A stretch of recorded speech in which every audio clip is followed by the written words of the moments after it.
Hi guys, I'm Kevin and welcome to my channel. This video is going to be all about fats and oils in backcountry cooking. How do you select fats and oils and package them to bring them safely into the backcountry? And what are the risks if you have a little bit of fat or oil in a dehydrated meal? In many of my videos featuring dehydrated meals, you'll find me sauteing some onions or other vegetables in a little bit of olive oil. And I often get asked about this practice. People are concerned because fats and oils can go rancid and fats and oils do not dehydrate. So, Kev, why do you do this? Kev, isn't this unsafe? So this is not an introductory video to dehydrating food. In fact, this is going to be a more of an advanced discussion. We're going to do a very deep dive on the science behind how and why fats and oils go rancid, and what are some of the best practices you can do to keep your food safe in the backcountry. So before we get going here, just a little bit of a disclaimer, because I want to be very clear that I am not suggesting that people use fats and oils in dehydrated food. In fact, if your goal is long-term shelf storage, you want the longest shelf life possible out of your dehydrated food, definitely do not include any fat or oil in your meal, okay? Having said that, let's explore this further. Let's do that deeper dive I was talking about. So the big concern that folks have with fat is that fats and oils can go rancid, and that sounds pretty scary. Rancidity is the process by which fats and oils in food become degraded, and this results in bad odor, taste, and texture. This can occur when fats or oils are exposed to oxygen or moisture, and the process is enabled by heat and light, as well as enzymes and microbes. Rancidity is what makes crackers or potato chips go stale, but it's also what makes cheese taste very good. So, how risky is it to eat food that's gone rancid? Well, the Canadian Food Inspection Agency says that eating rancid food that has an unpleasant odor or taste may lead to minor digestive symptoms, but it does not pose a health risk. So I am not saying to go out and eat rancid foods on a camping trip. Nobody wants a tummy ache or diarrhea or anything like that while you're out in the backcountry, but I'm pretty sure that most of us have taken a bite out of a stale cracker before, and we've all lived to tell the tale. So why and how do fats and oils go rancid? Well, let's take a look at the chemistry of fats and oils and see if that provides us with any insights. Different fats are more susceptible to rancidity than others, and it all has to do with their chemical structures. Generally speaking, the fats that we eat and consume in our foods are in the form of triglycerides. They are characterized by 3 carbon atoms bonded together, and each of those carbons is bonded to an oxygen followed by a carbon with a double bond oxygen and an R. What does that R represent? Well, that R represents carbon chains of various lengths. Those carbon chains can be very long or very short or somewhere in the middle, and the bonds between the carbon atoms can be single bond or double bond. If the carbon chain has no double bonds, we have what's known as a saturated fat. If there's one double bond, we call it a monounsaturated fat. And if that molecule has 2 or more double bonds, it's a polyunsaturated fat. A triglyceride can have any combination of saturated, monounsaturated, or polyunsaturated fats all in the same molecule. I know this looks a little complicated, but it really isn't, so stay with me now. I'm going to keep this very simple. There are 2 chemical processes that cause rancidity. One is known as hydrolytic rancidity, the other is oxidative rancidity. So let's look at hydrolytic rancidity. We're going to take this triglyceride, which is actually an oil, and we're going to add some water to it. What that water is going to do, it's going to break up this molecule. It's going to break apart the triglyceride and give us 4 different components. We're going to get a glycerol and 3 fatty acids.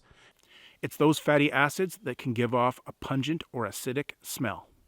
Oxidative rancidity can occur when fats or oils are exposed to oxygen in the air. Oxidative rancidity occurs when that fatty molecule is exposed to air and oxygen molecules attack those double bonds and disrupt the carbon chain. So this is why saturated fats will last longer than unsaturated fats, and it's also why monounsaturated fats will last longer than polyunsaturated fats. Special mention goes out to trans fats, which are manufactured artificially.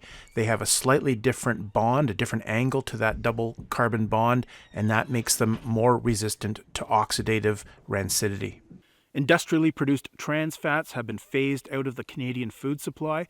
This started back in 2018 and it was completed in 2020. So crackers that you buy today don't last on the shelf as long as crackers before 2018. That's the downside. The good side is that we're all eating much healthier because the human body really doesn't know how to break down trans fats, and it causes health issues. If you do a little bit of online research, you're going to find a variety of sources that provide a very simplistic classification of most fats and oils into these three categories. Animal fat as well as coconut oil and palm oil are good examples of saturated fats.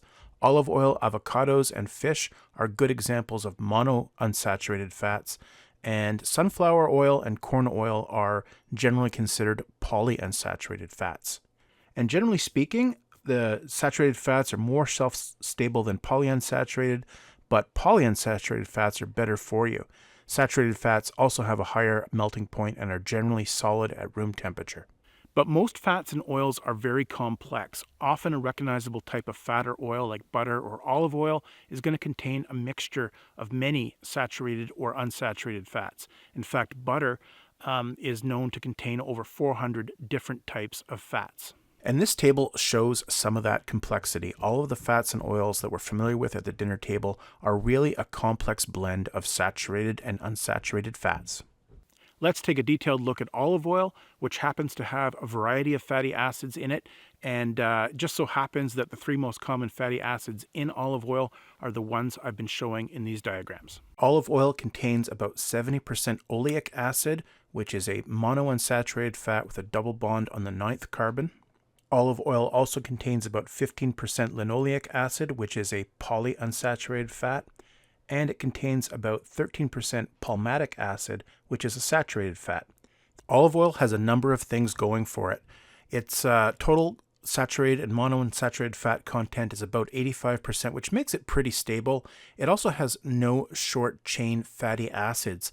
When rancidity occurs, those shorter chain fatty acids can act as their own catalyst and increase the rate of rancidity. And olive oil is also very stable when heated. Other oils tend to break down when they're heated up. In the cooking process, olive oil does not do that.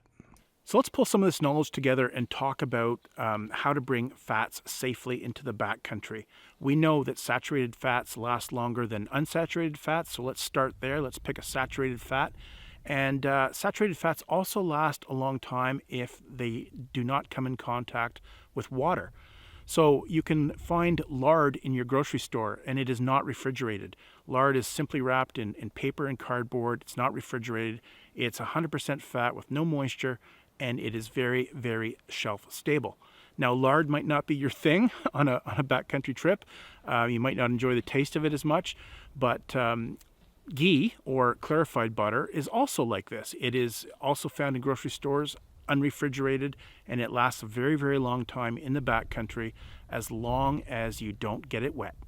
And the other source of fat or oil that I will commonly bring on a backcountry trip is olive oil. Olive oil is a very shelf-stable oil. That's because the combination of saturated and monounsaturated fats in olive oil is very, very high. Most reliable sources will say that olive oil should last between 1 and 2 years. And if stored properly, probably a lot longer than that. And the other thing about olive oil is that it holds up very well to high heat. Under normal cooking temperatures, olive oil doesn't break down. Now let's talk about fats in dehydrated foods. The conventional wisdom is that we should have zero fat or oil in a dehydrated meal because fat can go rancid. And this is absolutely true. Zero fat, if you can achieve it, will give you the longest possible shelf life. I'm not going to argue against that at all. But let's talk about some of the things that are commonly dehydrated that still contain some fat. Jerky is a really good example. If you're making jerky, you want to start by selecting the leanest cuts of meat you can find. Likely a round steak or a flank steak is going to be very good. But how do you know you have zero fat? You don't. There's surely some fat in even the leanest meat that you can find. And because of this, the Food Safety and Inspection Service of the USDA says that homemade jerky should last you about 1 to 2 months unrefrigerated if it's properly packaged. Another great example is fish. Dehydrating fish for preservation is a common practice around the world. And when I was writing my book, Backcountry Eats, I experimented by dehydrating a whole bunch of different types of fish. This table shows a wide variety of those fish and their typical fat contents. Salmon is a good example because it's often more than 8% fat, and it's commonly dehydrated to make salmon jerky. Salmon jerky, however, will only last 1 to 2 weeks unrefrigerated if properly packaged. So fat content matters. I usually don't bring dehydrated fish on my backcountry trips, but if I did and my trip was long, I would certainly want to select the leanest fish possible, something with a very low fat content. And related to this, I've got a publication by Excalibur. It's a very popular dehydrator brand. It's a company that's obviously put a lot of thought and research into this. That publication recommends only dehydrating fish that are 5% fat content or lower. That's pretty interesting. I find that my risk tolerance is a little lower than that. I want any sort of foods to last even longer. So my personal threshold is 2%.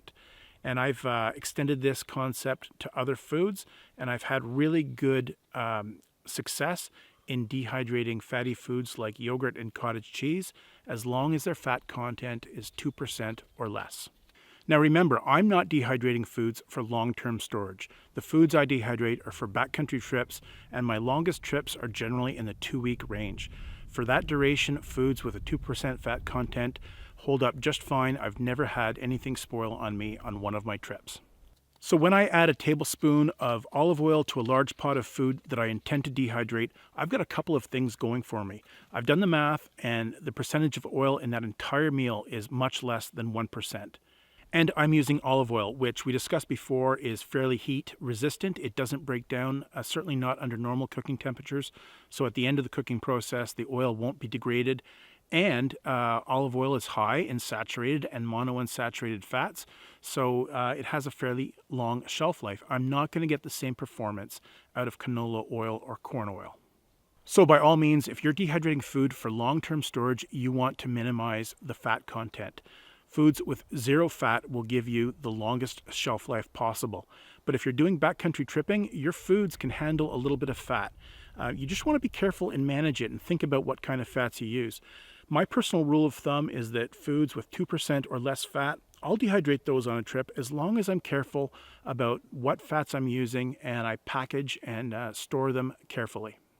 So a question I get asked all the time, in fact almost daily, is how long do my dehydrated meals last? Well, that's a tough question to answer. It depends on a lot of factors, including how well you package and store your meals. As a guideline, I would fall back to what the Food Safety and Inspection Service of the USDA says about homemade jerky. It says that jerky left unrefrigerated but properly packaged will last 1 to 2 months. I would go with that as a conservative but safe and reliable estimate, but I certainly have had meals last a lot longer than that. Generally speaking, and speaking from experience, I find that my meals will easily last 6 months and even more than a year if they are properly packaged. So let's talk a little bit about what proper packaging and storage looks like. Ziploc bags are great, but they're not perfectly airtight. So I do use them on short trips, but they are not suitable for long-term storage. Vacuum sealing foods and adding oxygen absorbers are great because, again, we want to minimize moisture and oxygen coming in contact with that food. We also want to reduce the catalysts that drive rancidity. So we want to keep those foods stored in a cool, dark place if possible. And we also want to cook or blanch any foods that we intend to dehydrate because, again, we want to reduce those enzymes and microbes that could be in the food because those are also catalysts for rancidity.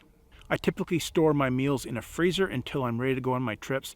Dehydrated food that is properly packaged and stored in a freezer is going to last for years.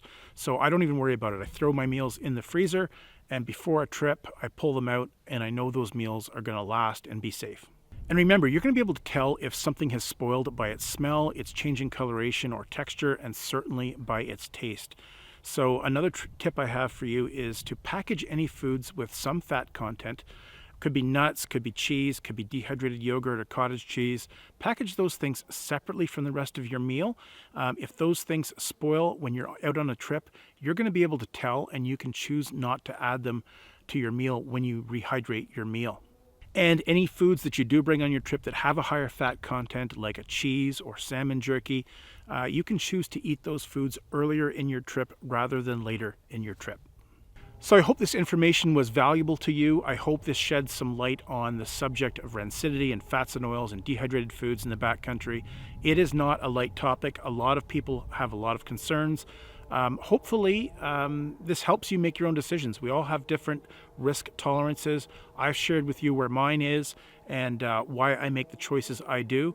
Hopefully this helps you planning your next trip to the backcountry. So thanks a lot for watching. I hope you got something out of this video. If you did, please hit like, share, and subscribe. As always, have a great day, and I'll see you in the next one.